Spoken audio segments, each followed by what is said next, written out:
दिल्ली, देश की राजधानी, जहाँ एक दुनिया है उन लोगों की जिनके पास रहने के लिए अपने घर हैं, खाने के लिए बढ़िया खाना है और बड़ी बड़ी मार्केटों में शॉपिंग करने के लिए पैसे हैं और बच्चे अच्छे स्कूलों में पढ़ने जाते हैं। इसी दिल्ली में एक और दुनिया है जहाँ लोगों के पास रहने के लिए कोई घर नहीं है और उनका बसेरा है दिल्ली मेट्रो की ब्रिज और खुला आसमान। मेट्रो पुल के नीचे बस्तियां बसी हैं। ये बस्तियां पक्की ईंटों की नहीं है, ये बस्तियां हैं टिन और कच्ची ईंटों की बसाई हुई, जिसमें लोग अपने छोटे बड़े परिवार के साथ गुजारा कर रहे हैं। सैकड़ों लोगों के नसीब में ये कच्ची छत भी नहीं है और जिन्हें कच्ची ही सही लेकिन छत मिली है वो भी रोज कई तरह की परेशानियों से गुजर रहे हैं और शोषण का शिकार हो रहे हैं। बताइए। और यही परेशानी है कि वहाँ पर 10 रुपए करके जोड़ता है, तो 5 जुग्गी रहते हैं तो 5 जुग्गी से 10,000 20,000 जो उठता है वो इकट्ठे लेके जाता है। अब वहाँ पे पहले तो जुग्गी का किराया नहीं लगता था, अब धीरे धीरे वहाँ पर किराया भी लगने लगा और गंदगी भी बहुत ज़्यादा है, सफाई बिल्कुल नहीं है और सब कहते हैं कोरोना हटाओ, तो यहाँ पर कोरोना और ला रहे हैं। बगल में कूड़ा फेंके जाएंगे, कूड़े फेंकते हैं बगल में, फिर कोरोना आएगा, इससे कोरोना नहीं आता है। तो बगल में कूड़ा फेंकोगे बादल में बाथरूम करोगे तो उससे कोरोना नहीं आएगा। खुला आसमान जिसके नीचे बसे बिना दीवार और छत के आशियाने और इन आशियानों के आसपास का माहौल जिसे शायद इन्होंने अपनी तकदीर मान ली है। कहते हैं कि एक छत के नीचे कई रसोइयां बनती हैं। यहाँ रसोइयां तो कई हैं, लेकिन एक छत नहीं है। बिखरी जिंदगी को समेटने की कोई उम्मीद दिखाई नहीं देती। तमाम कमियों और परेशानियों के बावजूद ये संतुष्ट नजर आते हैं, अपनी दुनिया में मगन, अपनी जिंदगी में खुश। बस 2 वक्त की रोटी से तृप्त, किसी तरह से पेट भरता रहे। अलग अलग परिवार एक साथ काम की तलाश में निकलते हैं, 100 धक्के खाते हैं, इधर उधर भटकते हैं ताकि कुछ काम मिल जाए और बच्चों का पेट खाली ना रहे, वो भूखे ना सो पाए। छोटे छोटे बच्चे मासूम, नादान, दुनिया के फलसफे से अनजान सड़कों पर गुब्बारे लिए फिरते हैं। वो बच्चे जिनकी उम्र खेलने कूदने की है, पढ़ने की है, उनके हाथ में कलम तो है लेकिन लिखने के लिए नहीं, बल्कि उसे किसी लिखने वाले को बेचकर पैसे कमाने के लिए। सुबह सवेरे मजदूरी की तलाश में मर्दों का समूह सड़कों पर कतार में निकलता है। मासूम हाथों में कांटे लगे फूल बेचने के लिए होते हैं। इनके पास न रहने को आशियाना है, न अपना घर चलाने के लिए अपनी दुकान। कहीं भी सड़क पर बैठकर अपनी दुकान लगा लेते हैं, कुछ भी काम करते हैं। चंद पैसों के लिए लंबे वक्त तक लोगों के आगे पीछे घूमते हैं।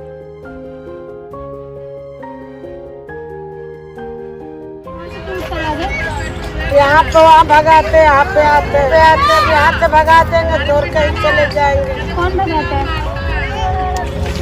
अब भगाते सीटी वाले भगाते, एमसीडी वाले भगाते हैं। यहाँ पर रहते तो यहाँ पे आप लोग काम क्या करते हैं, कैसे घर चल रहा है? कैसे घर चल रहा, बोतल वोतल बेचते हैं, मांगते हैं। कुछ काम नहीं करते आप लोग? क्या काम मिले, कोई काम मिले तो जब ही तो करूँगा काम, बताओ। अब बच्चे बोतल वोतल भी लाते बेचते हैं। और खाना आप लोग यहीं पे बनाते हैं, बाहर से लाते हैं? यही पे बनाते, खाना बाहर से नहीं आते। क्या सब लोगों का खाना एक साथ बनता है? अपने अलग अलग पकाते हैं।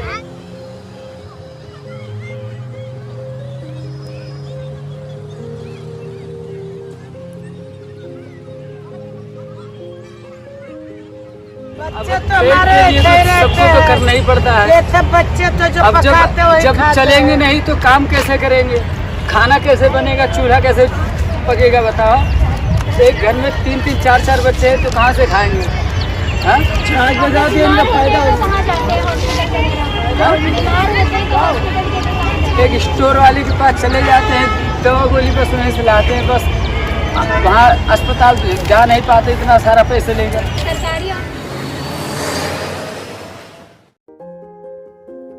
कुछ लोग इनमें ऐसे रहे जिन्हें रहने को खाली जमीन मिली। ये जमीनें आमतौर पर मेट्रो पुलों के नीचे की हैं। इन जमीनों पर इन लोगों ने कच्ची ईंटों के दड़बे जैसे घर बनाए, कच्ची छप्पर डाली, कतरनों के पर्दे लगाए और टीन से साया किया।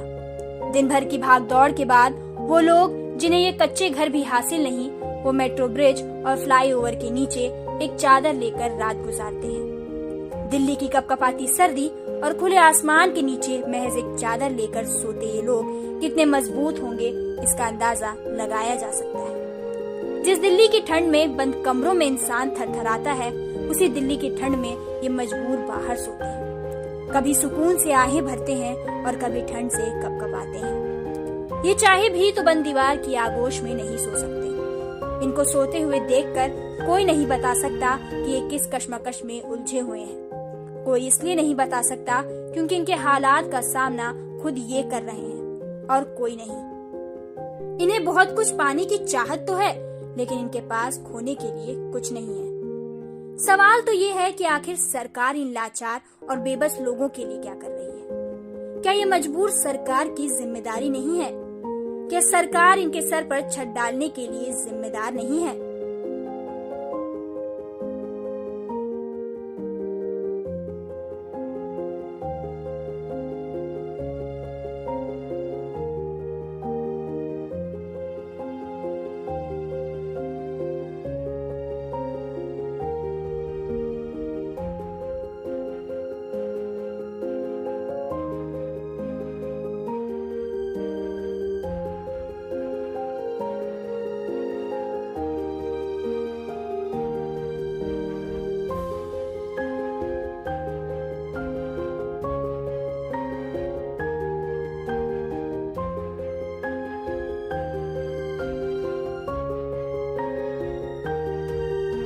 दिल्ली सरकार की तरफ से पूरी दिल्ली के अंदर रेन बसेरे बने हुए हैं। वहाँ पर रहने का, खाने का पूरा इंतजाम है।